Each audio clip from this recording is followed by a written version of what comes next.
nous accueillons youtubeuse, créatrice, porteuse de projets, artiste, voilà. En 4 personnes, on a ce panel réuni. Alors, je commence avec Zelda Bomba, qui est peintre. Oui, ça fonctionne. Oui, bonjour. Donc, Zelda Bomba, peintre, tu as vécu longtemps en Italie, tu vis et tu travailles maintenant en France. Tes sujets de prédilection, en fait, ce sont des portraits féminins, pour la plupart. Oui. Tu creuses l'identité sous toutes ses facettes et ton travail se décline dans la rue avec une identité couleur en rouge et bleu. Et pour le coup, dans la rue, pour parler au plus grand nombre, tu utilises des personnages existants. Parfois. Kim Jong-il, Malcolm X, Spike Lee, etc. Exact, oui. Très bien. Voilà. Toi, si tu devais te présenter, qu'est-ce que tu dirais sur toi? Alors, là, je l'ai fait de façon un peu journalistique. Voilà, comme Lily, je me définirais comme une colleuse par rapport au street art, ça c'est sûr. Et voilà, j'essaye à travers le street art de créer des liens avec des gens que je n'arrivais pas forcément à créer en étant artiste d'atelier dans les galeries, les choses comme ça. Donc la rue, c'est vraiment un moyen de éventuellement créer d'autres liens avec les gens et se positionner aussi différemment. Le statut d'artiste est vraiment différent quand on travaille dans la rue. Et on se donne à voir et on donne à voir notre travail, donc le rapport est très différent, j'imagine, à ce qu'on produit. Oui, et puis quand on travaille avec des galeries, l'un n'empêche pas l'autre par ailleurs, on est dans un statut un peu, alors que dans la rue, quand je colle, les gens viennent parler avec moi, ils me tutoient tout le temps, ils viennent me dire ce qu'ils pensent, c'est pas du tout le même rapport. Ouais. J'imagine. Au moins, il y a le lien direct. Non, mais oui, voilà. Bon, en général, c'est positif. Hein. Merci, Zelda Bomba. Je vais passer maintenant à Léa Castor, graphiste, illustratrice et autrice de BD. Sa thématique fétiche, les corps, les féminités. Tu as travaillé chez mademoiselle.com en tant que graphiste et tu travailles actuellement sur une BD qui traite des complexes. Oui, alors du coup, je vais principalement parler de ce projet, en fait, qui s'appelle Corps à cœur, cœur à corps, et qui parle des complexes. Donc ça a commencé avec mes études, où j'ai réalisé que j'avais pas mal de complexes liés à ma féminité. Et j'avais envie de dépasser ça. Et en fait, je me suis rendu compte que accepter mon corps tel qu'il était, c'était très important pour moi. Et c'était super important pour ma confiance en moi. Sauf que, en parlant, je me suis rendu compte que ça pouvait toucher plein de gens. Mais en fait, j'ai qu'un seul corps. Et des corps, il en existe autant que de personnes. Et du coup, l'idée, c'était de parler de plein de corps différents pour pouvoir parler au plus de personnes différentes. Et du coup, j'ai lancé un appel à témoignages en demandant aux gens en fait, de raconter le rapport qu'ils avaient à leur complexe et, si possible, des personnes en fait, qui étaient intéressées pour changer ce rapport et le changer en quelque chose de plus positif. Du coup, j'ai eu des témoignages. Ça a commencé par un livre que j'ai fait pendant mes études. Ensuite, c'était des articles sur mademoiselle.com. Et maintenant, la forme finale, après 3 ans, c'est une bande dessinée sur laquelle je suis en train de travailler. Il y aura donc 20 témoignages avec 20 personnes différentes qui traitent de complexes qui peuvent paraître parfois superficiels comme les cheveux et des trucs qui touchent des thèmes beaucoup plus sensibles comme l'inceste. Et en fait, tout ça, c'est des blessures et j'ai décidé de ne pas les hiérarchiser. Parce que ce sont des blocages finalement à pouvoir s'exprimer, à pouvoir s'épanouir, tout simplement. Que ce soit anodin ou que ce soit des sujets vraiment de fond très sensibles, ça empêche ces femmes d'être pleinement épanouies et heureuses. C'est ça en fait le fond de ton... Oui, c'est ça. Et c'est qu'en fait, on peut se retrouver dans ces histoires. Et en tout cas, j'espère que le plus de personnes pourront se retrouver là-dedans et un peu toucher l'universalité de ce thème, en fait. De se dire qu'au final, notre corps, c'est bien plus que quelque chose de superficiel. Ouais, voilà. Merci beaucoup pour cette présentation. On va maintenant passer la parole à Julie Maranger. Julie Maranger qui est cofondatrice de Feminists of Paris avec Cécile Farah, c'est ça? C'est bien ça. Alors, qu'est-ce que c'est en fait Feminist of Paris? Vous organisez des visites de Paris au féminin, des visites féministes pour démystifier justement un peu tous les sujets controversés sur le féminisme, les idées toutes faites, etc. Vous nous faites redécouvrir Paris et ses figures emblématiques féminines. Exactement. Bonsoir à toutes et à toutes. Non, à toutes et à tous. Du coup, voilà, nous, on a créé Feminist of Paris en mars 2018. Et du coup, la première visite qu'on a créée, c'est Street Art et Féminisme, où justement, en fait, notre but, c'était de démystifier le féminisme à travers les œuvres de street art, du coup, qu'on peut trouver à la butte aux Cailles. Donc, je ne sais pas si vous connaissez ce quartier. Est-ce que certaines et certains d'entre vous connaissent ce quartier ? La butte aux Cailles, qui n'est pas très loin d'ici. Ouais, voilà, c'est dans le 13e. Dans le 13e, ouais. Merci. Il y a beaucoup de street art féministe, en fait, à cet endroit de Paris. Et du coup, on l'utilise comme une manière de démystifier ce mouvement. Donc, on parle des inégalités femmes-hommes. Par exemple, quand on passe devant le travail de Zelda, Bomba, on va parler de la représentation des femmes dans le street art et de pourquoi il y a moins de femmes qui sont des street artistes et des colleuses que les hommes, notamment à cause du syndrome de l'imposteur. Donc on parle de tous ces problèmes, on parle du mouvement Balance ton port, on parle de la place du coup des femmes voilées. Et tous ces sujets féministes du coup sont développés à travers nos visites. Alors, la question que je me pose tout de suite, et sans doute vous aussi, c'est, alors ça a démarré au printemps 2018. Quel était le public au départ et quel est le public que vous avez aujourd'hui? Est-ce qu'il a évolué ou pas? Alors, non. Est-ce que c'est un public uniquement féminin, justement? Oui. Est-ce que les visites sont ouvertes à toutes et tous? C'est la question. Oui, bien sûr, nos visites sont ouvertes aux hommes. C'est vrai que je devrais le préciser dès le début parce qu'en fait, c'est pas du tout évident pour tout le monde que le féminisme est un mouvement qui est ouvert à tout le monde et que on a aussi besoin des hommes pour parvenir à l'égalité réelle entre les femmes et les hommes. Mais on a du coup, pendant nos visites, 20% de personnes qui sont des hommes, oui, et 80% de femmes et autres. D'accord, donc à faire connaître, puisque le féminisme, c'est tout simplement de vivre ensemble de façon égalitaire et harmonieuse. Très bien. Merci beaucoup, Julie. Camille Ganimé. Ganassia, toujours. J'ai une autre intervenante qui s'appelait Camille Ganimé. Ce n'est pas grave. Donc, Camille Ganassin, on va arriver, je te promets, d'ici la fin de la soirée, on aura dit ton nom de façon impeccable. Au moins, on va s'en souvenir. Elle s'appelle Camille Ganassin. Évidemment, voyons. Alors, Camille Ganassin, tu es réalisatrice, auteure et productrice. Tes sujets principaux quand toi tu crées, ce sont donc les femmes en proie à leurs cauchemars. Et sinon, en fait, tu travailles, voilà, tu as un sujet, le féminisme, et de façon très ouverte. Et sinon, tu travailles avec des chaînes de télévision, TV5 Monde, sur par exemple la francophonie à travers le monde, avec France 5, avec France TV également. En 2014, tu avais monté avec Sophie Garrick la chaîne YouTube Le Meufisme, qui a eu un très très très grand succès. Voilà, donc tu continues sur ce sujet-là, mais pas que. Alors oui, en fait, j'ai commencé en 2013 en faisant une web-série parce que j'ai l'impression assez tôt d'être confrontée à un plafond de verre et de ne pas réussir à obtenir les subventions souhaitées. Et c'est en se décidant à faire les films soi-même et à les publier sur le web que on prendrait le pouvoir, quoi. Et sur en tout cas notre destin. Et on a eu la chance effectivement à cette époque d'être beaucoup moins nombreuses. Il y avait beaucoup moins de créateurs à cette époque-là. Et on a eu un très très beau retentissement et ça nous a permis de non seulement pouvoir raconter ce qu'on vivait et ce qu'on avait besoin de raconter en tant que femme sur la société, sur ce qu'on... Donc c'était des vrais petits films à chaque fois un peu coup de gueule, mais qui faisaient un peu le portrait de nous, femmes d'aujourd'hui, à notre âge, à 30 ans.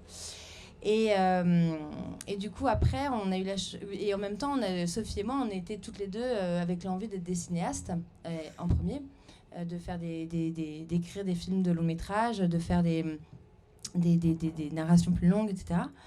Et du coup, on a eu le soutien de Canal+ pour continuer à produire la série sur les 2 années qui ont suivi. Et ça nous a permis de continuer à faire ces petits films qui nous tenaient à cœur dans le fond, mais dans la forme d'essayer de continuer à faire des vrais petits courts-métrages.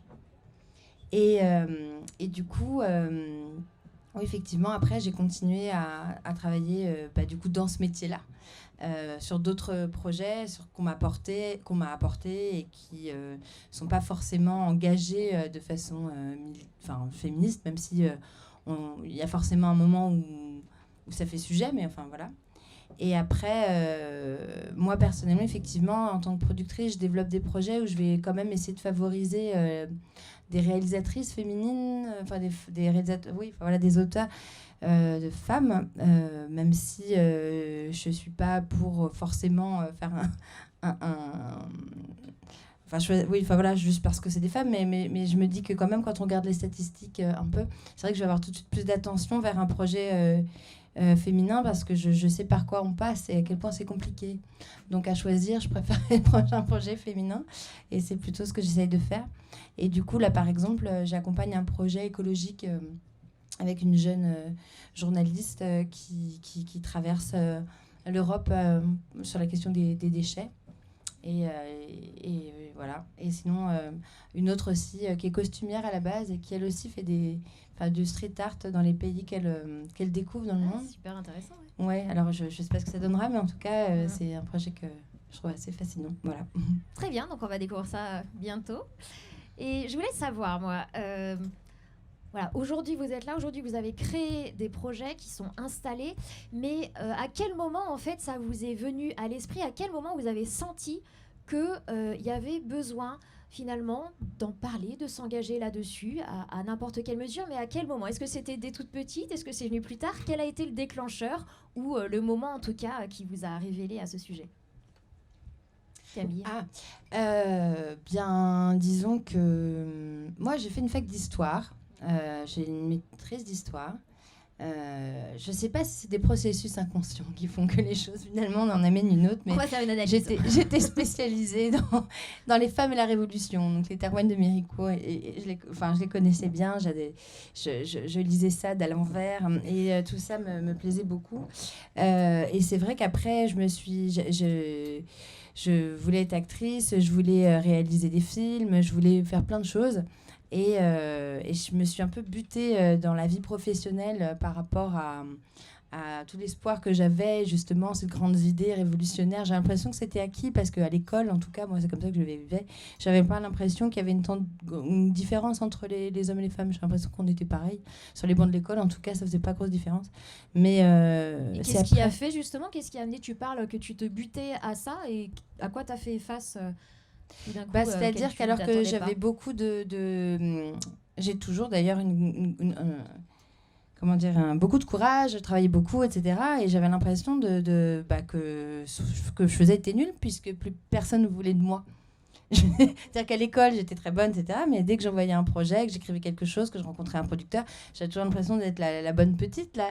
Elle est bien mignonne, hein, mais on la reçoit dans le bureau, mais si vous voulez bien être assistante, ça ira, mais non, mais oui, c'est-à-dire qu'on me disait oui, mais enfin on sait pas me foutre, quoi, ou alors on prenait pas mes projets. Et c'est vrai que je me suis dit essayer de se servir toute seule. Et ce qui a été génial pour moi sur le web, clairement, c'est que du coup on avait accès à nos semblables directement. Et du coup ne pas être obligé de passer par le prisme de décideurs. Et du coup on s'est dit avec Sophie, si c'est bien que nous on aime et que les gens nous suivront, et on était sur un rapport de direct, sincère et sans avoir à demander aux autres. Mais après, pour pérenniser, c'est plus compliqué. Dans la série, c'est Sophie qui est actrice. Pourquoi? Parce que tu as dit que toi aussi tu aurais bien aimé être actrice. Mais est-ce que quand c'est j'étais plus jeune, oui. Ouais. Mais parce que en fait, je me suis rendu compte en travaillant que je préférais monter les projets que les incarner. Et c'est pour ça qu'aujourd'hui tu es réalisatrice, auteure, productrice. Exactement. Très bien, merci beaucoup. Je vais passer à Julie maintenant. Alors, même question. Quand est-ce que ça t'est venu, en fait, ce souci de parler des femmes, de les mettre en valeur? Alors, en fait, c'est intéressant parce que, du coup, personnellement, j'étais pas féministe jusqu'à que j'aille à l'université. Bien au contraire, avant d'arriver à l'université, j'étais plutôt celle qui allait faire, comme disent les Américains, du slut-shaming, donc à faire honte à certaines femmes pour leur sexualité, etc. Et c'est à travers mon éducation que j'ai appris, à travers des choses qui me sont arrivées personnellement, évidemment, que j'ai appris. Mais du coup, j'étais aussi dans une famille assez conservatrice et pas féministe du tout. Donc ça venait aussi de mon éducation. Et en fait, avec du coup mon associée Cécile, c'était un peu le même cas de figure. Et en fait, on s'est rendu compte que tout simplement, qu'on soit une femme, un homme ou autre, on ne n'est pas féministe, on le devient. Et c'est aussi pour cela qu'on a lancé cette démarche de visite féministe. C'était pour en fait éduquer aussi les personnes, les individus au féminisme. Parce qu'on pense que c'est vraiment à travers la découverte du mouvement qu'on peut vraiment devenir féministe. Et finalement, c'est à travers l'histoire aussi, montrer Oui, que ce n'est pas un l'histoire mouvement maintenant qui tout d'un coup se révèle, c'est juste que voilà, ça a toujours existé, les femmes ont toujours cherché quand même à prendre une place qui ne leur était pas naturellement donnée, et voilà, de montrer ce parcours-là à travers l'histoire. Oui, tout à fait. Et puis on va pas se mentir. Je pense que l'audience sait à quel événement, vous savez à quel événement vous êtes venu. Mais le féminisme, d'une manière générale, a vraiment mauvaise réputation. Donc dans l'imaginaire collectif, quand on pense à féministe, on va tout de suite penser à des femmes très radicales. On va penser à Femen, on va penser à des femmes poilues ou tout ce qui peut avoir été, tout ce qui a été promulgué dans les médias et dans l'imaginaire collectif. Et c'est aussi pour ça qu'il y a beaucoup de personnes qui n'arrivent pas encore aujourd'hui à se définir comme féministes, bien que ces personnes croient en l'égalité entre les genres. Et c'est ce qu'on essaye aussi de démystifier. Du coup, quand on en parle pendant les visites, en fait, les personnes qui viennent aux visites et qui ne se considéraient pas nécessairement féministes au début de la visite se rendent compte que c'est tout simplement un mouvement pour l'égalité et qui change d'avis. Voilà, ils découvrent le vrai sens, très positif et très bénéfique pour le bien commun finalement de tous. Ok. Merci. Léa, de ton côté, Léa Castor, à quel moment est-ce que ça t'est venu à l'idée ? Alors moi, je pense que déjà, en fait, enfant, je trouvais qu'il y avait un côté injuste à être une petite fille. Enfant, c'est-à-dire genre vers quel âge ? Très petite ou... Ouais, très petite. Je pense qu'à 7 ans, déjà, je me disais... D'accord, t'avais déjà conscience les garçons, de ils ont pas le droit avoir de faire des l'égalité. trucs que moi, je peux pas faire. Donc déjà, ça, j'aimais pas trop. Je pense qu'il y avait un côté comme ça. Et je pense que du coup, j'avais une tendance à rejeter ma féminité. Et en te disant que si tu étais féminine, ça te donnait encore moins le droit de faire des choses que tu aurais aimé faire, qui étaient plus ou en fait en me disant que la féminité que j'avais en tête, en tout cas, que j'avais pas forcément questionnée, hein, parce que j'étais une enfant, elle me plaisait pas, elle me correspondait pas, enfin pas sur tous les points en tout cas. Il y avait des choses qui vraiment me déplaisaient et je comprenais pas pourquoi je devais faire comme ça. Et je sentais vraiment ça comme une obligation. Donc c'est un peu resté dans ma tête longtemps. Mon grand frère m'a offert un livre sur le féminisme à 17 ans. Je ne l'ai pas ouvert. Ton grand frère ? Oui, mon grand frère. Il m'a dit, tiens, tu seras moins bête. Et j'ai fait, non. Donc ça n'a pas marché. Alors ça, c'est quand même original, que le grand frère ait offert ce livre-là. Il était, lui, investi pour cette cause. Il était déjà... ouais, lui, il était déjà dans ses... Comment dire ? Alors dans cette lutte-là, je sais pas, parce qu'en fait, justement, il est très respectueux de... Enfin, très à l'écoute, en tout cas, dans ce genre de mouvement. Et il voulait surtout pas prendre la place des nanas. Donc, mais en tout cas, il a essayé de planter une graine. Et mais c'est chouette, je sais pas si parmi vous, il y a d'autres personnes, leur grand frère leur a offert un livre ou leur a parlé de féminisme. Mais je trouve ça quand même assez rare, tu vois, je ne savais pas. Non, mais ouais. Donc il a essayé et sur le coup, ça n'a pas trop marché. Mais l'idée était quand même là. Et en fait, c'est plus tard. En fait, c'est un peu ce que j'ai raconté tout à l'heure. J'ai eu cette envie de comprendre pourquoi j'étais autant en conflit avec mon corps, que je détestais à l'époque. Et en fait, je me suis rendu compte que j'avais un problème avec ma féminité. C'est-à-dire que je ne l'acceptais pas. Et j'acceptais pas... En fait, en faisant quelques recherches, je me suis rendu compte que notre société nous renvoie un seul modèle de féminité. Et il est très défini, que ce soit sur les attitudes qu'on est censé avoir ou sur ce qu'on est censé porter, comment on est censé se conduire, etc. Il faut que tu souris, il faut que tu sois gentille, il faut que tu sois attentive, il faut que ceci, cela.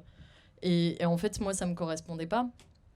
Et quand j'ai commencé à faire des recherches là-dessus, je me suis rendu compte qu'en fait, il existait plein de féminités différentes enfin de féminité, même de genre. En fait, c'est quelque chose de beaucoup plus large que féminin, masculin. En fait, c'est un panel qui est très très large. Et en fait, je me suis rendu compte que je pouvais accepter ça si juste j'acceptais un peu plus qui j'étais. Et du coup, pour moi, c'est passé par justement arrêter de m'épiler. Me dire, en fait, mon corps, il est comme ça, j'ai envie de l'accepter comme ça. Donc, fuck. En fait, même si on me demande d'être une nana et d'être épilée, non, j'ai pas envie. Alors, Et qu'est-ce que, enfin, du coup, tu nous racontes ce parcours-là? Donc, avant, tu n'acceptais pas ton corps, etc. Tu te posais des questions ou comment pouvoir mieux t'affirmer et mieux être mieux tout simplement dans ta vie. Et aujourd'hui, après avoir pris des décisions comme ça, est-ce que ça a changé ta façon d'être? clairement. Bah oui. Ça a clairement changé en positif dans le sens où je me sens mieux en fait. Et si je crée un projet comme Corps à Cœur, c'est clairement parce que ça m'a amené à tout ça et à me dire. Et je me suis rendu compte sur mon parcours en fait que quand j'en parlais publiquement, donc via les articles de Mademoiselle, via mon Instagram, etc., qu'en fait il y avait d'autres gens qui se retrouvaient dedans et qui m'envoyaient des messages pour me dire merci, ça me fait tellement du bien. Ça me fait tellement du bien de voir une nana qui s'épile pas parce que moi aussi j'ai pas envie. Et en fait, je pense qu'on a un besoin de représentation qu'on n'a pas. Justement de toutes ces féminités, de tous ces genres, de toutes ces personnes qui existent et qu'on n'a pas. Et c'est de notre devoir en tant que... Enfin, moi j'estime que c'est mon devoir et j'ai envie de porter ça. En tant qu'artiste, de montrer différentes personnes et donner la possibilité à d'autres gens de se reconnaître là-dedans. Voilà. Merci beaucoup. Merci Léa. Zelda, Bomba, de ton côté, comment c'est arrivé? Alors, un peu comme Léa, quand j'étais petite, je me disais qu'être une fille, c'était pas génial. Donc, je faisais croire que j'étais un garçon. À l'époque, je pouvais mentir. Ah. Ouais. Et sans le questionner non plus. Hein. C'était juste, voilà, je ressemblais à un garçon et je trouvais que c'était super et c'était vachement mieux. Après, plus âgée, ado et même après l'adolescence, j'ai commencé à lire beaucoup de livres féministes, beaucoup d'auteurs féministes, beaucoup de choses comme ça, mais ça restait une pratique intime parce que aussi je vois ces filles qui sont plus jeunes que moi. C'est ce qu'on disait tout à l'heure. Aujourd'hui, il y a un mouvement qui est beaucoup plus visible, alors que moi, quand j'avais 20 ans, je disais rien. Et quand mes copains qui avaient 20 ans sont sortis pour peindre dans la rue, moi, je peignais déjà et jamais je me suis dit, moi, je vais aller peindre dans la rue. Ça t'est même pas venu à l'idée? Mais ça l'idée? m'est même pas venu à l'idée. Parce que ça ne se faisait pas, tout simplement. Alors après, c'est pas que moi, je m'interdisais, je me sentais juste pas légitime. C'est simplement ça. En fait, j'avais effectivement pas de représentation. Enfin, s'il y avait quelques nanas aux États-Unis qui étaient graffeuses. Alors moi, je suis pas graffeuse en plus, donc voilà. Et donc, il a fallu que j'attende quand même 20 ans passés pour oser sortir dans la rue. Et alors là, pour le coup, quand je l'ai fait, je ne l'ai pas vécu comme une démarche féministe. Et dès que je me suis retrouvée dans la rue, je me suis dit, OK, c'est une démarche féministe. Quoi. Parce que, alors, pour le coup, on est confronté, on se dit, je suis seule. Ce n'est pas une démarche qui se fait... en général, souvent, enfin, je crois, jusqu'à présent, les filles qui sortent dans la rue, elles sont seules. Les mecs, souvent, sont à plusieurs. Alors, c'est ça, en fait, je voulais qu'on aborde justement les difficultés, les problèmes que chacune a rencontrés dans son parcours, et puis surtout, les façons dont vous les avez dépassés, puisque vous êtes là aujourd'hui. Donc, quelles étaient les principales difficultés et comment tu as été au-delà? Alors déjà, moi, dans ma pratique, je sors la nuit. Donc déjà, une fille qui sort la nuit, qui colle... Voilà, même si je ne sors pas en talons aiguilles. Alors bon, il y a toutes les interactions qu'on peut avoir la nuit quand on est oui, c'est très courageux, voilà. C'est même téméraire, quoi. Je prends pas de risque, mais oui, de toute façon, parce que même quand on sort et qu'on n'est pas en train de coller, de toute façon, on se fait emmerder. Quoi qu'il en soit, on sort en tant que femme seule le soir, la nuit, c'est prendre un risque. Et après, alors moi, il y a un truc qui m'a vraiment étonnée, c'est que j'ai un pseudo, c'est un pseudo que j'utilise depuis longtemps dans la peinture. Et là, d'un coup, quand j'ai collé, il y avait plein de gens qui m'écrivent sur les réseaux et ils croient que je suis un mec. Alors, j'étais, ouais, ok, Zelda, c'est pas super, voilà. Donc personne n'a imaginé, tellement, en fait, on n'a pas de représentation des filles dans la rue.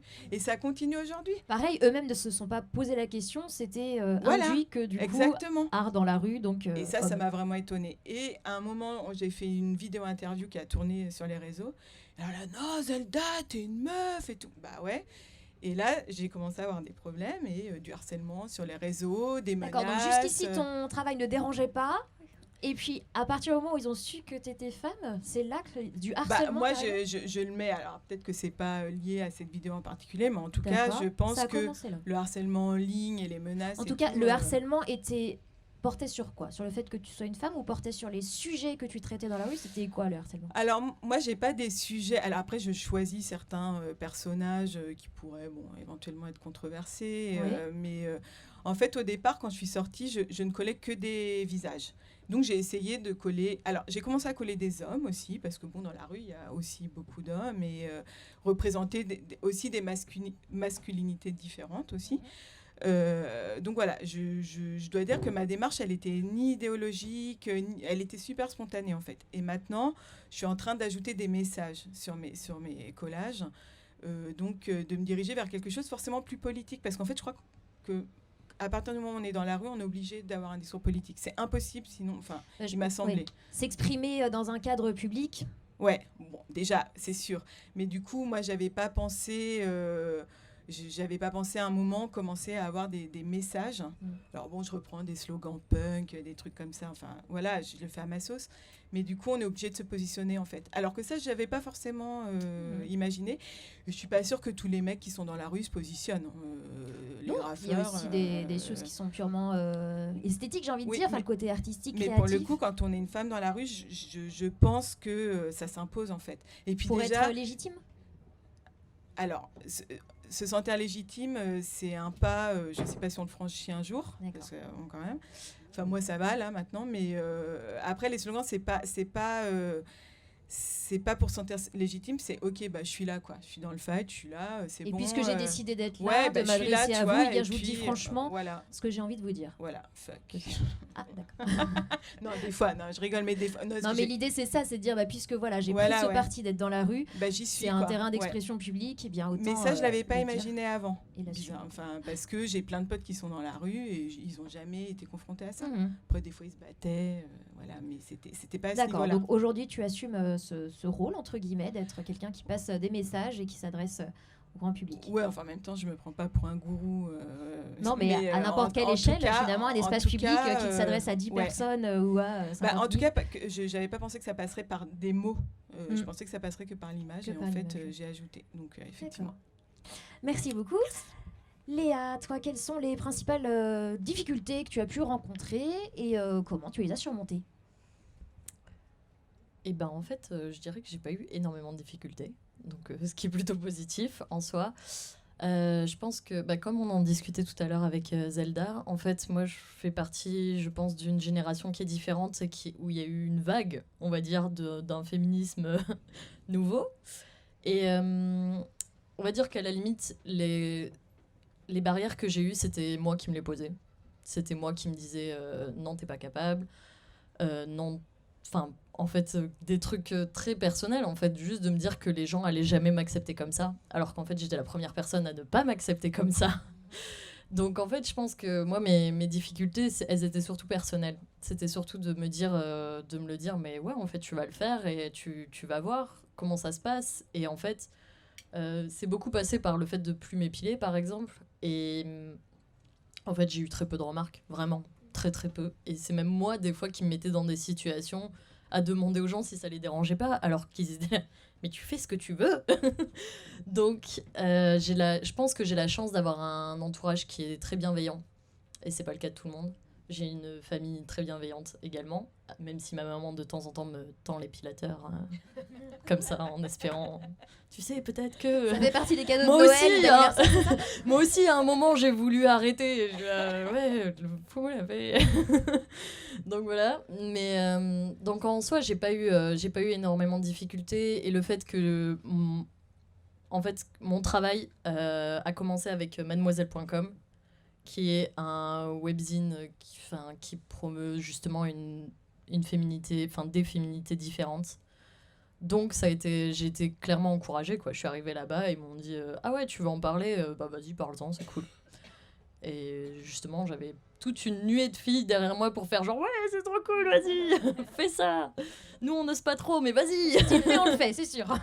Donc c'était plutôt chouette. Donc au départ, tu as pu en parler déjà dans le sein familial, dans le cadre familial. C'était un sujet, tu pouvais t'exprimer assez librement. Ouais, je pense. En fait, c'est peut-être pas trop passé par le cadre familial de base, mais en fait, c'est quelque chose que mes parents ont accepté. Qui a Enfin, été mes parents, accepté, en mais tout cas. bon, mais mon frère qui me tendait des livres féministes, forcément, il m'a dit Oui. t'es trop badass. Donc c'était déjà accepté de ce côté-là, quoi. Et même au niveau de ma famille plus élargie, ça passait aussi. J'avais des amis qui étaient un peu, à la limite, qui étaient un peu intrigués, choqués, un peu, mais c'était très gentil au final. Enfin, j'étais autant choquée qu'eux, donc... Non, mais c'est une très bonne leçon, parce que comme tu dis, finalement, c'est plutôt toi qui te mettais des barrières, qui te mettais des blocages, et finalement, on a toujours peur de ce qu'on vont penser les autres. Donc, à nous-mêmes de faire très attention, finalement, à notre bienveillance et à l'acceptation, parce que des fois, ça peut vraiment bloquer certaines personnes à pouvoir exister telles qu'elles sont et telles qu'elles ont envie d'être, quoi. Oui, clairement. Moi, je pense que, en fait, la plus grosse barrière que j'ai pétée, c'était la mienne, quoi. Et de dire, ça suffit, t'arrêtes de te juger, là, c'est bon. Une fois que t'avais pété la tienne, en fait, t'avais pété la plus dure. Donc après, tu disais, c'est bon, je peux y aller, la voie est libre. Puis finalement, si les autres ont quelque chose à dire, ben, j'en arrive à dire, en fait, maintenant que c'est accepté, toi, t'as plus grand-chose à dire. Hein. C'est plus très intéressant, maintenant. Tu as le droit d'avoir ta différence et de laisser les autres vivre. Voilà. Ok. Du coup, c'était ça. Très bien, merci. Julie, de ton côté, avec donc Cécile, quand vous avez voulu monter le projet, est-ce qu'il y a eu des difficultés ou pas, et comment est-ce que vous avez gravi comme ça les étapes? Alors la première difficulté, je pense qu'en fait c'est la même pour du coup toutes les 4 peut-être. Ça a été en effet le syndrome de l'imposteur, en fait cette impression de ne pas être légitime. On avait l'impression toujours que ce qu'on faisait c'était pas assez bien, qu'on n'arriverait pas à faire autant qu'on souhaitait le faire, etc. Et c'est exactement ça, le syndrome de l'imposteur, l'impression d'être une fraude. Et heureusement, le fait d'être à deux a tout de même un peu aidé, puisqu'on était tout le temps là pour se soutenir mutuellement. Alors, c'est un projet donc, qui fait des visites dans l'espace public. Est-ce qu'il a fallu que vous vous rapprochiez de la municipalité ou d'institutions, etc. Alors, en fait, un des autres problèmes auxquels on a été confrontés, c'est le mot féministe, tout simplement, qui fait peur. Et tous les partenariats qu'on a essayé de créer avec des institutions ont été compliqués parce que les personnes ont besoin d'explications, de justifications par rapport au mot Être rassuré féministe. sur la démarche Voilà. du féminisme. Et exactement. Et du coup, même auprès du secrétariat d'État chargé de l'égalité femmes-hommes, ça a pas été nécessairement oui. évident, dans le sens où on n'a pas eu autant de soutien. Pourtant, qu'on aurait eux espéré sont en avoir. très au courant du mot féminisme. Ils ont le sens clairement défini. Oui, non oui, bien sûr, mais forcément, il y avait quand même, bien qu'ils étaient bienveillants vis-à-vis du projet, il y avait tout de même pas, tout de même pas un soutien exceptionnel. D'accord. Et aujourd'hui, vous en êtes où par rapport à ces difficultés ou ce soutien qui est arrivé? Mais en fait, justement, on a arrêté de demander du soutien, tout simplement. Et on se débrouille toute seule. De notre côté, on développe des partenariats avec d'autres médias, comme Les Glorieuses, par exemple, qui sont ouvertement féministes. Et on a cessé de compter un peu sur les institutions. D'accord. Donc Voilà. vous vous débrouillez toute seule. Bravo. Bravo, c'est très courageux. Il en faut. Mais c'est pas une critique vis-à-vis des institutions. Bien sûr. C'est simplement que c'est plus simple, en fait, de se débrouiller toute seule. Et c'est aussi, encore une fois, une preuve que les gens, d'une manière générale, peur du mot féministe. Voilà, donc il faut que ça évolue parce que ça facilitera la vie à tous. Alors Camille, tu nous en as parlé toi tout à l'heure déjà de tes difficultés. Est-ce que tu voudrais ajouter quelque chose par rapport à ça? Ouais, je voudrais revenir au mot féministe parce que c'est vrai que quand j'ai commencé à faire le meufisme avec Sophie, on se disait pas du tout féministe. Et d'ailleurs, on avait marqué un à propos en disant attention, on n'est pas féministe du tout. Et en fait, on savait pas du tout ce que ça voulait dire. Alors, je vais te dire un truc. Parce Quand que- j'ai rencontré Lily qui m'a parlé de son projet, je lui ai dit, moi, ok, je trouve la démarche super, mais moi, je ne suis pas féministe. Voilà. Donc, je crois qu'on a... Et finalement, c'est pour ça qu'on peut carrément comprendre cette appréhension parce que je pense qu'on est très nombreux à avoir une méconnaissance de ce que c'est. Et voilà. Donc, Ouais, très c'est bien qu'on en- en parle. c'est finalement en parlant avec des féministes qu'on s'est rendu compte qu'on l'était, que finalement ce qu'on mettait enfin voilà, au bout du doigt, c'était ce qu'on pointait, c'était à chaque fois des inégalités de droit et de fait en permanence, et que du coup effectivement si ça clochait, c'est parce qu'on n'est pas sur un plan d'égalité. Mais le féminisme est avant tout un humanisme. Là, c'était un peu la conclusion, quoi. Mais pour nous. Mais après, en termes de difficulté, si, ça a été très très violent parce qu'exposer son image sur Internet, quand on fait des millions de vues, ça fait très mal. Et Sophie, elle en a énormément souffert parce que, évidemment, elle s'est pris énormément de critiques Oui, sur parce son que physique. c'est elle qui jouait dans les oui. vidéos. Ouais, c'est ça qui a été assez violent. Et au départ, au début, elle m'a dit, mais Camille, je vais pas pouvoir tenir, c'est horrible. Et en fait, j'ai dit non, mais regarde pas. Ou alors, enfin, voilà. Après, on a eu toute une pédagogie aussi à un moment pour essayer d'expliquer aux gens ce qu'ils faisaient. Ils s'attendaient peut-être pas aussi à ce qu'on réponde. Mais on passait des nuits entières à répondre aux commentaires. Juste Ouais. quelques exemples en fait pour qu'on comprenne à quel point Sophie disait je ne pourrais pas tenir alors que c'est un projet qui vous tenait à cœur justement et jusqu'où vont ces commentaires pour pouvoir remettre en question son investissement intégrité. oui, son intégrité, ouais.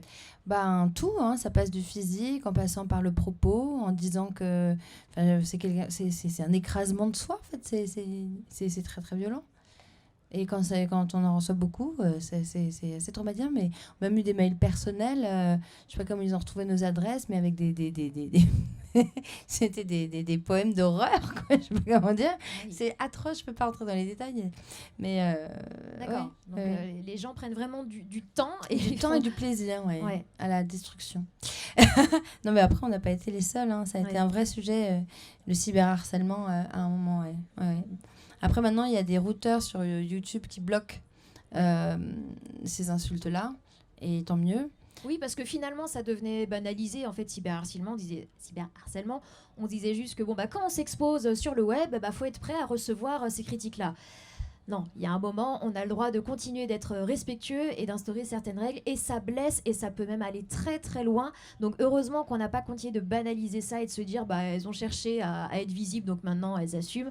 Voilà, je suis contente aussi qu'on puisse se battre pour qu'on garde cette non... Voilà, il y a le côté trop anonyme qui permet de franchir des barrières qui peuvent vraiment détruire des gens. Oui. Ah, et puis en plus, du coup, ça empêche les femmes de se lancer, de faire des choses aussi, hein, parce que quand on commence et que directement on se prend des seaux de caca sur la tête, ça donne pas. Ouais, c'est compliqué. Du coup, faut. Après, je sais qu'il y a pas mal d'associations et notamment YouTube, à organiser des événements pour favoriser la création des femmes sur le web. Est-ce que les commentaires que vous receviez, c'était en général anonyme ? Ou les personnes se Il y a nommaient des profils. Après, est-ce que c'est des faux profils ? Après, Mais les mails, en tout cas, c'est vraiment des personnes qui s'exprimaient en leur nom. On a cherché des adresses IP, on a quand même essayé de mener des enquêtes. Oui, parce pour que c'était... retrouver, D'accord. mais on n'a jamais porté plainte, en fait. Donc, D'accord. Mais c'était du coup anonyme quand il... Non, ça correspond à des gens, mais après, on n'a pas porté plainte. D'accord. En fait, il faudrait. C'est-à-dire que quand nous, on avait été reçus au ministère, et avec plusieurs youtubeuses, et on s'était demandé si on faisait une plainte collective. Parce que c'était à l'époque où Marion Seclin s'était pris le Raptor dissident. et la pauvre, c'était en permanence, en fait. Et du coup, finalement, on l'a pas fait. Mais c'est vrai que c'est ce qu'il faudrait faire à un moment donné pour qu'il y en ait un qui soit inculpé et que ce soit un peu Oui, puis j'imagine... mis au pilori peut-être, mais enfin en tout cas qu'on dénonce ça, quoi. C'est ça, parce que comme vous disiez tout à l'heure, en fait, on se sent toujours un peu l'imposteur, un peu de se dire oui, mais j'ai décidé de m'exposer, donc est-ce que du coup je dois avoir ça en retour ? Mais ok, vous vous exprimez publiquement, mais je crois que vous n'insultez personne et que vous n'essayez de détruire personne, donc c'est quand même la différence et c'est bon de le noter. Est-ce que toi tu as eu des femmes qui t'ont inspiré ? Ouais, de nombreuses, ouais. Waouh, il y a Camille Claudel qui m'a énormément inspirée. Celles qui t'ont le plus inspiré, voilà. Donc, Camille Claudel. Et j'ai adoré le film de Benoît Nuiten. J'adore Isabelle Adjani dans ce rôle. Oui, voilà, c'est la première qui me vient. Après, j'étais fascinée aussi par Olympe de Gouges et Théroigne de Méricourt, qui ont très très très mal fini. J'aimais les personnages de Sade.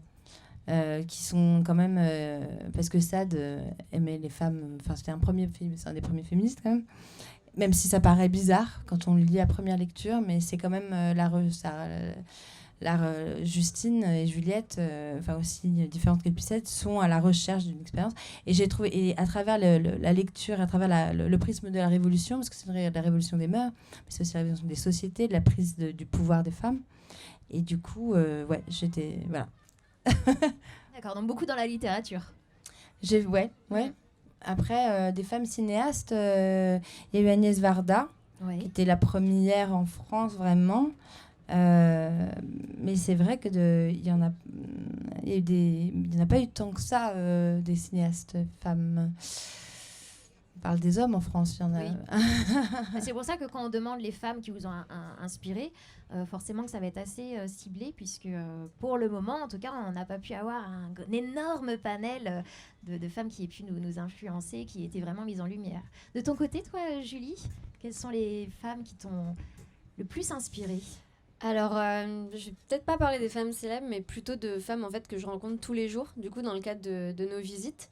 Parce que ce qui est bien aussi avec nos visites, c'est que les langues se délient assez régulièrement. Et du coup, on apprend plein de choses sur les unes et les autres. Et toutes ces femmes qui m'ont raconté leur vie, ce qui s'est passé, etc. Je me suis aussi rendu compte à quel point le sexisme était quelque chose qu'on intériorisait et qu'en fait, qui était socialement acceptable dans la société, contrairement à certaines autres formes de discrimination qui, dans des chansons, sont un peu moins acceptables, par exemple. Mais aussi qu'on intériorise et qu'on banalise pour nous-mêmes. C'est-à-dire que si quelque chose de sexiste va nous arriver, du harcèlement de rue, etc., on l'a complètement, en tant que femme, intériorisé. Et en fait, il y a beaucoup de femmes qui m'ont inspirée parce que elles me racontaient des choses horribles qui leur étaient arrivées ou elles me racontaient leur vie. Et je me demandais, en fait, comment elles faisaient pour être aussi confiantes et continuer de vivre avec tout ce qu'elles avaient vécu.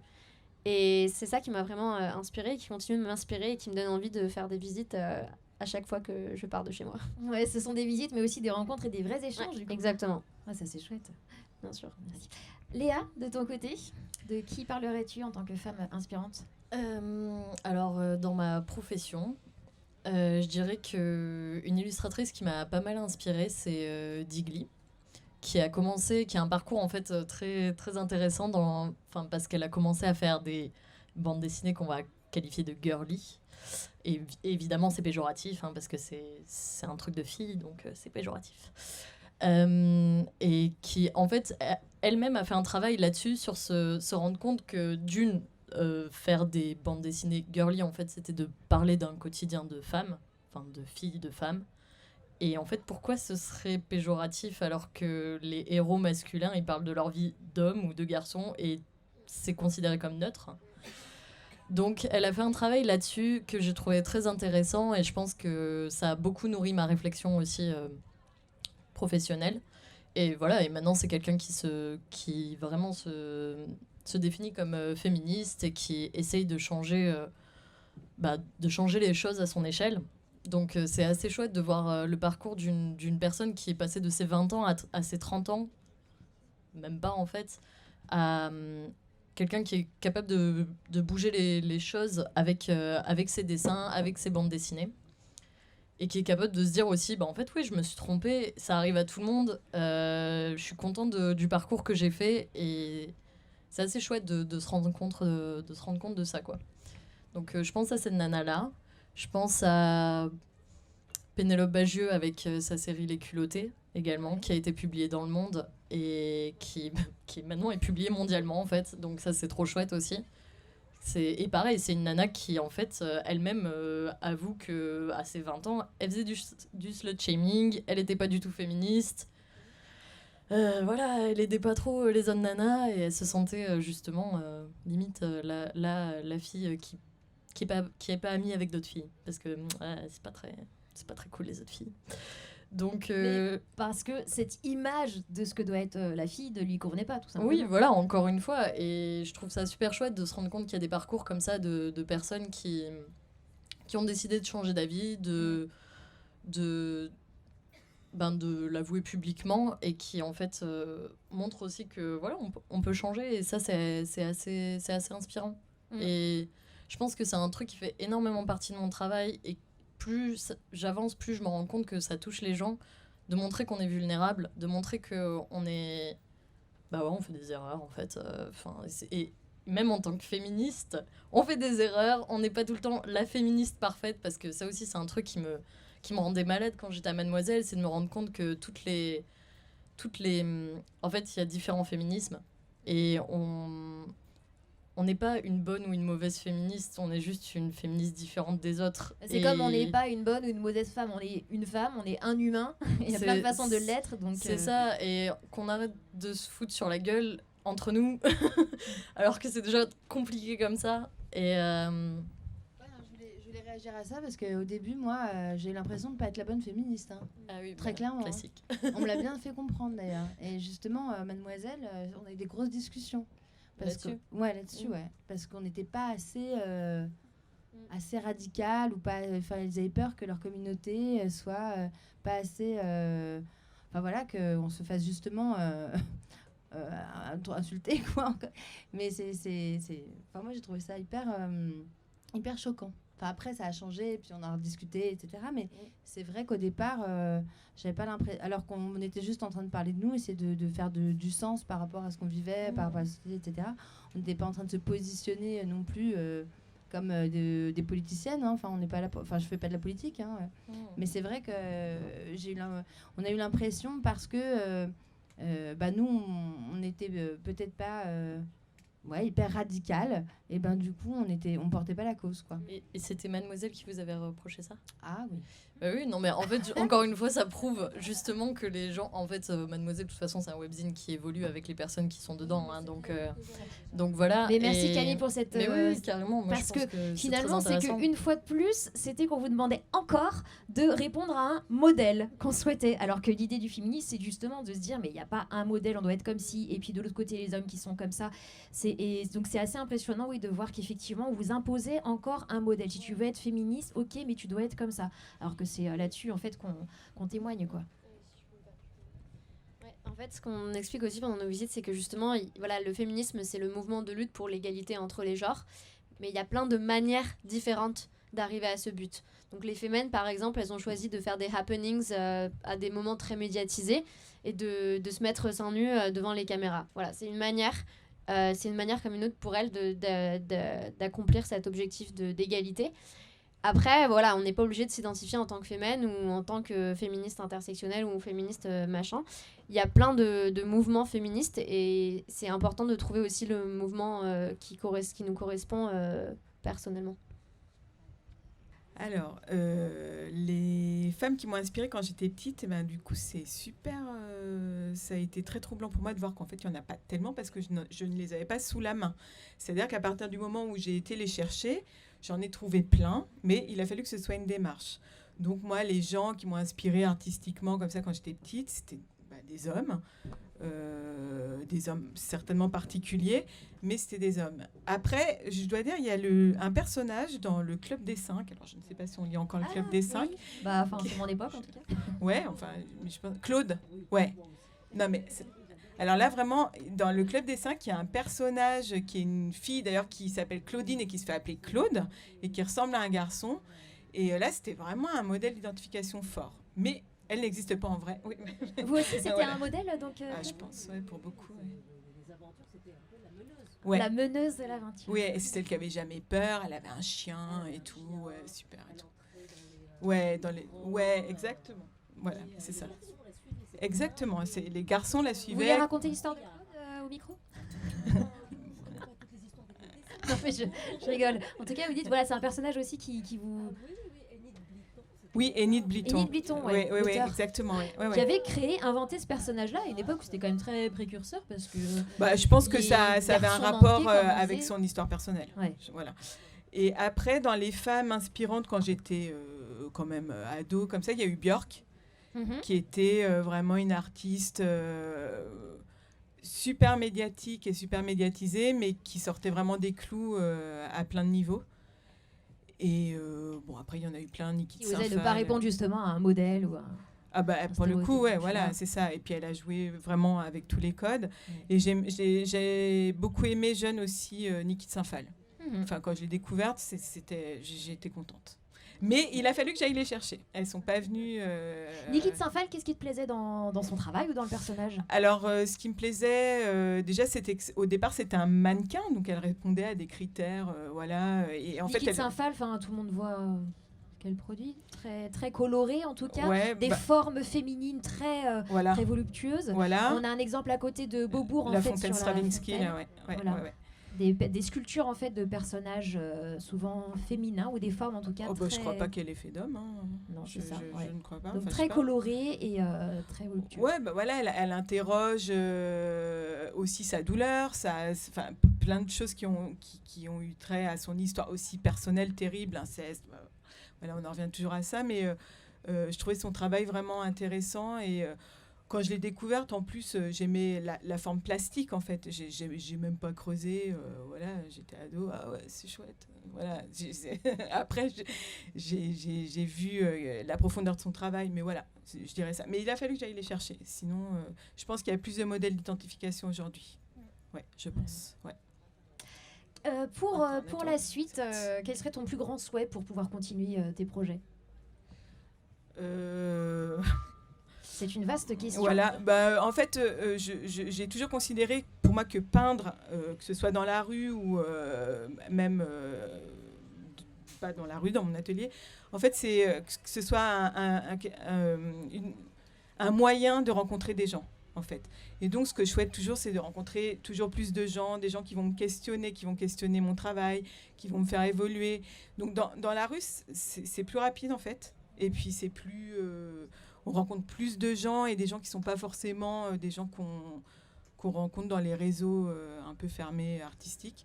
Donc, en fait, voyager, rencontrer d'autres formes de... Enfin, sortir un peu... Parce que moi, je suis très quand même... J'ai une création très auto...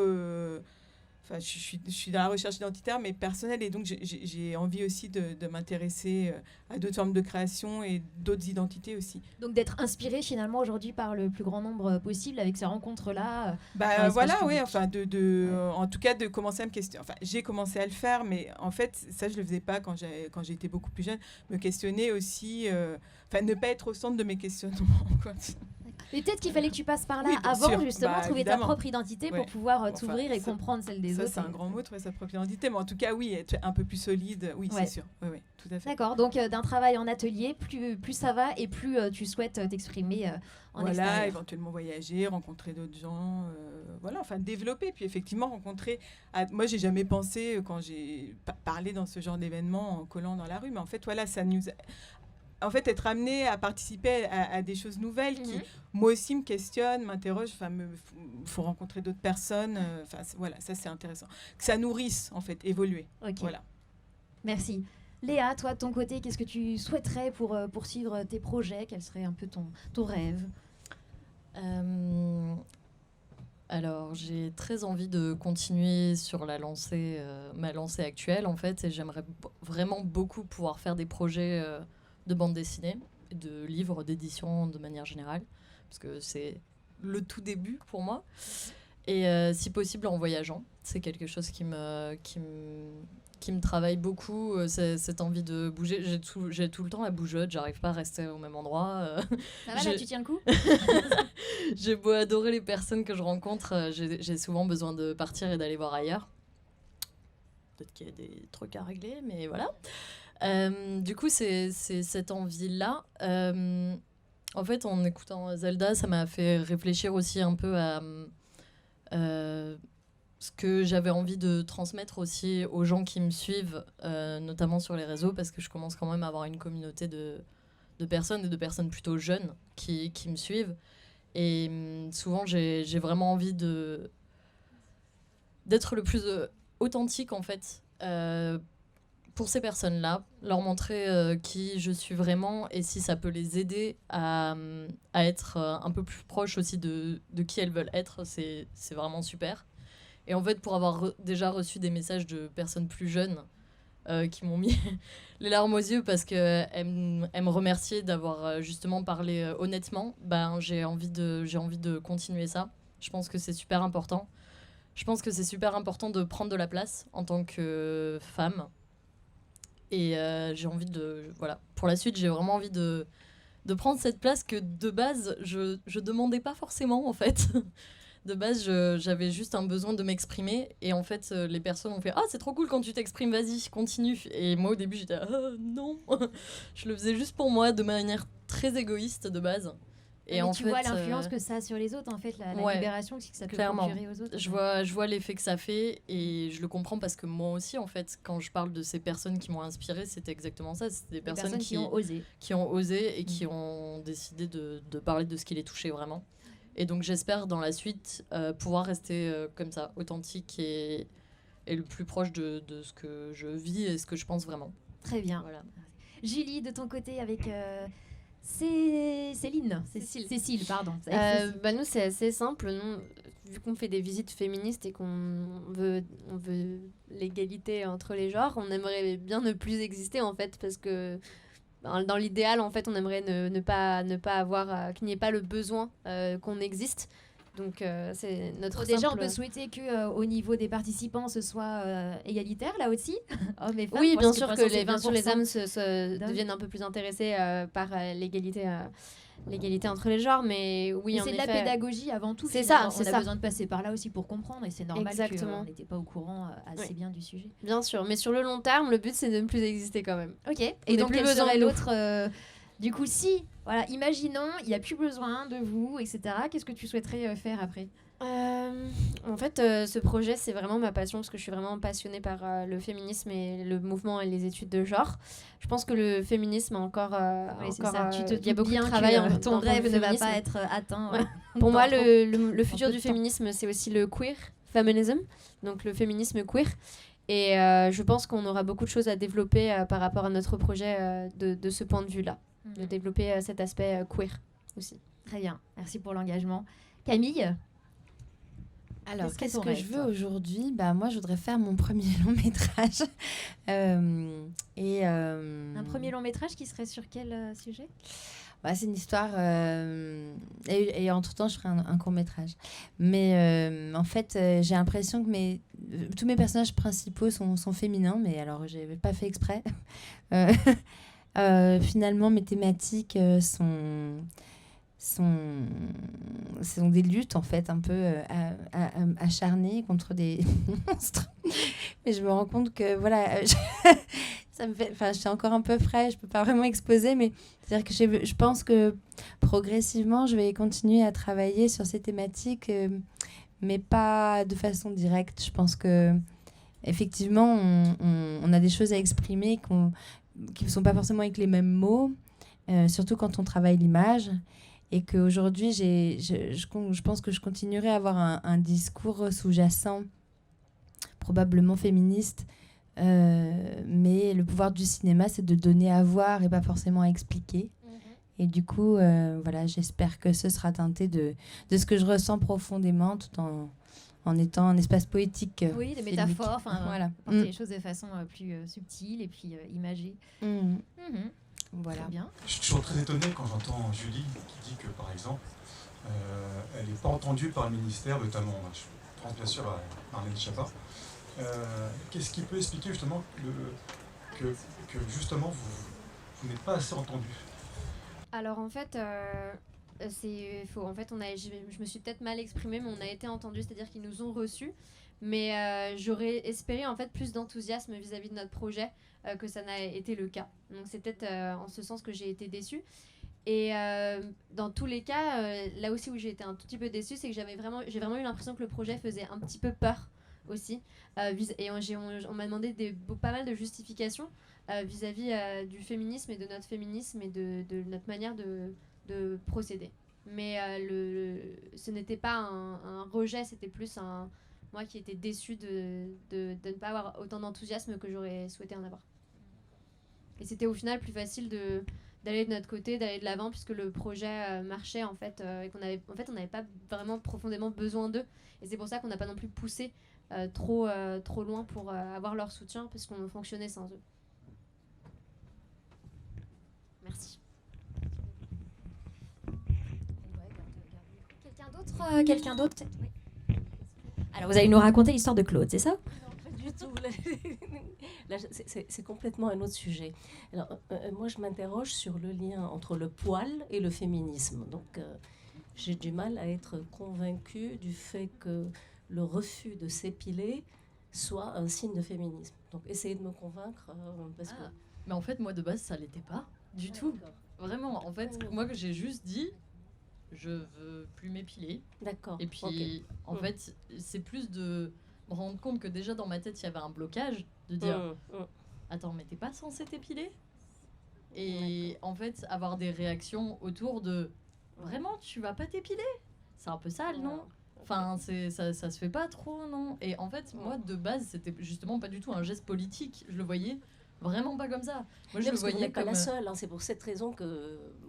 Ouais, Voilà, en fait, moi, je voulais bah, justement, dans les trucs qui m'énervaient en tant que petite fille, il y avait ce truc-là de, en fait, à la puberté, bah, en fait, les filles aussi ont des poils. Et aux mecs, on leur demande pas de les cacher. Et pourquoi aux filles? Et en fait, moi, c'était juste cette question-là qui m'énervait profondément. Et de me dire, mais en fait, pourquoi je pourrais pas être féminine et poilue? Il n'y a pas de raison. Enfin, si ce n'est que la société a décidé que... qu'il fallait, Donc c'est pas un étendard du féminisme, le poil. Ah, pour moi non. D'accord. Okay. Pour moi non, mais en fait ça rejoint le féminisme juste parce que quand j'ai décidé que j'arrêtais de m'épiler, tout le monde a considéré ça comme un geste politique. Et ça l'est devenu parce que ça a inspiré d'autres personnes en fait. Parce qu'il y a d'autres personnes qui se sont reconnues dedans et qui m'ont dit oh, c'est super courageux de le faire. Mais de base, moi je voulais juste le faire. Je voulais juste... jeter ça quelque part et je pense que c'est considéré féministe aussi parce qu'en fait du coup le poil fait partie des critères de beauté patriarcaux en fait, plutôt l'absence de poil, enfin, la police, oui c'est ça de l'époque. Et même je sais pas si vous avez remarqué, mais même quand on voit les pubs de rasoir, il y a jamais de poil. C'est très étrange. Ça glisse sur bon ben merci. Merci, bah c'est là qu'on voit... Oula. Un, deux, c'est bon. Désolée pour vos oreilles. Mais ouais, c'est là qu'on voit à quel point quelque chose qui peut paraître complètement anodin devient tout d'un coup comme un geste politique, alors que voilà, c'est juste de décider de se laisser pousser ce qui est tout à fait naturel. On les a tous, les poils. Et une femme décide d'arrêter de les enlever et ça devient un geste politique presque. C'est ça qui est dingue. Donc il y a encore du chemin à faire pour que finalement chacun puisse faire comme il veut et que ce ne soit pas justement de revendiquer quoi que ce soit. Quelqu'un d'autre souhaite s'exprimer ? Oui. Est-ce que toutes les quatre, vous sentez... ça me fait bizarre de m'entendre, en fait. Est-ce que vous sentez... En plus, il faut rapprocher un peu. Oui, ouais, c'est ça, il faut le coller au menton. Est-ce que vous sentez que les mentalités changent? Est-ce que depuis que vous avez démarré vos activités, entre guillemets, vous avez senti que ça évolue dans le bon sens? Alors, en fait, moi, ce que je vois, c'est que les filles qui sont plus jeunes que moi, on n'a pas du tout le même parcours. Hein, et vraiment, elles ont, comme tu disais, surfé pris une vague. Enfin, moi, quand j'avais 20 ans, ne pas m'épiler, mais même pas, j'y ai pensé. Alors que je me suis pliée aux injonctions. Voilà, enfin, c'est des choses qui sont assez nouvelles. Par rapport aux mentalités... il faut pas trop sortir du cadre, quoi. Enfin, moi, en sortant de la rue, je me suis rendu compte qu'il y a quand même une violence, mais vraiment, que je ne soupçonnais pas, parce que, en fait, tant que j'étais dans mon atelier à peindre, à faire des expos, tout le monde s'en fout, c'est bon, il y a un vernissage, on vient, je sors pas du cadre. Mais en fait, je pense que autant je pense que les mentalités changent à un certain niveau, mais il y a aussi quelque chose là de sous-jacent et d'assez violent en tout cas moi dans mon expérience et dans l'expérience de beaucoup de mes amis, alors le corps aussi, ne pas se plier au régime, au machin, toutes mes copines qui sont là-dedans, le poil, elles sont vraiment victimes de violences verbales, d'attaques dans la rue, de choses comme ça. et vraiment très fortement. Et à mon avis, d'autant plus qu'il y a des gens qui sentent que les filles beaucoup de femmes ne sont plus d'accord pour se plier à ça. Le retour de bâton, moi je pense qu'il est aussi là. Enfin, moi, ça, c'est mon avis, je ne sais pas ce que vous en pensez. Moi, je pense que je suis dans une bulle qui est assez... Pardon. Je pense que je suis dans une bulle, parce que notamment quand j'ai vraiment revendiqué mon féminisme, je suis arrivée sur Paris, et sur Paris, il y a quand même une communauté qui est féministe, une communauté qui est bienveillante. Et j'avais déjà la chance, en fait, d'avoir un entourage qui était déjà comme ça, en fait, de base, même si je viens du sud-ouest de la France, quoi. Donc, moi, j'ai l'impression que ça évolue, mais parce que ça me fait très plaisir de le penser, et que je suis dans mon petit monde. Et que, malheureusement, souvent, quand j'en sors, je me rends compte que y a encore tellement de chemin à faire. Mais il n'empêche que je peux pas m'empêcher de voir chaque petit pas, on va dire, qui fait plaisir, et notamment quand la presse va commencer à parler en effet d'événements féministes, va commencer avec MeToo, en fait, tout simplement, le fait que ça y est, on commence à écouter les femmes. Ouais, c'est bien. Ça change peut-être pas énormément, mais en tout cas, c'est quelque chose qui est déjà fort symboliquement, je pense. Moi, je dirais que ça fait 5-6 ans, grand maximum, parce qu'avant, il n'y avait rien. Enfin, très, très, très, très peu. Enfin, je ne sais pas quel âge vous avez toutes les deux, mais ce qui est sûr, c'est que moi, à 20 ans, il n'y avait pas du tout, ça n'existait pas du tout. Et en plus, on n'avait pas Internet comme on a Internet aujourd'hui en permanence sur nous. Donc, de toute façon, relayer des informations sur la question des femmes, ça n'existait pas. Donc, c'est sûr que de toute façon, c'est exponentiel. Et puis, et que du coup, dès que quelque chose peut avoir lieu, ou peut faire événement, ou peut faire discussion, si on est impliqué, on va rapidement s'en faire l'écho entre nous. Et c'est ça qui change. C'est ça qui change, c'est que du coup, il y a une sororité aussi qui va très très vite s'organiser autour d'un sujet, d'un thème, ce qui n'était pas possible avant. Voilà. Je pense aussi que du coup, depuis MeToo et Balance ton porc, en fait, c'est devenu plus populaire. Maintenant, il y a 58% des Français qui se définissent comme féministes, donc c'est vraiment en augmentation. Comparé à 2014, j'ai trouvé ça un peu élevé, mais ce sont les statistiques. Ouais, mais ce sont les statistiques. Et personnellement, après, je pense, je suis intéressée de savoir vous, mais avant, quand on était en soirée et qu'il y avait des thèmes féministes qui venaient, mes amis féministes et moi, on avait très peur de passer pour la chieuse, de mettre une mauvaise ambiance, de passer pour la féministe hystérique, enfin tout ce que vous voulez, quoi. Et maintenant, il y a beaucoup plus de légitimité vis-à-vis du mouvement. Du coup, on a moins de mal à s'exprimer là-dessus. Et en fait, je pense que grâce à cela, ça commence à changer les mentalités. Donc MeToo a été très bénéfique. Ouais. On est un peu moins des chieuses, on est un peu plus des héros, des héroïnes que des chieuses, ouais. Comme on l'a dit, en fait, c'est une histoire de pédagogie, parce que finalement, on a peur de ce qu'on ne connaît pas ou qu'on connaît mal. Donc, il faut continuer cette pédagogie qui, visiblement, porte ses fruits. Ça, c'est bien. Est-ce que quelqu'un d'autre veut réagir ou témoigner, poser une question, ce que vous voulez, profitez-en. Alors, bien sûr, vous pourrez échanger tout à l'heure aussi, mais là, on est vraiment en échange ouvert, donc n'hésitez pas à interroger nos intervenantes. C'est bon ? Alors, moi, j'aimerais vous demander, pour conclure peut-être, quel message vous voudriez passer à n'importe quelle jeune fille, enfant, femme qui voudrait créer un projet, quel qu'il soit.